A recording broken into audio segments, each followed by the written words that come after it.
Hello everyone, today we are going to learn basic AutoCAD tips and tricks number 8, how to change base point.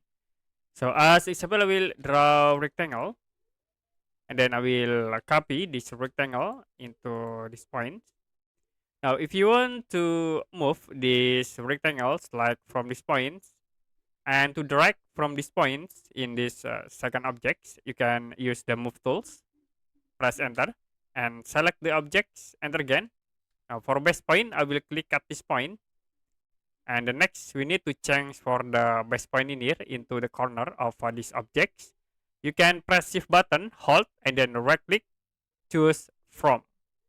Now you can click at these points, corner points, and the base point will be automatically changed.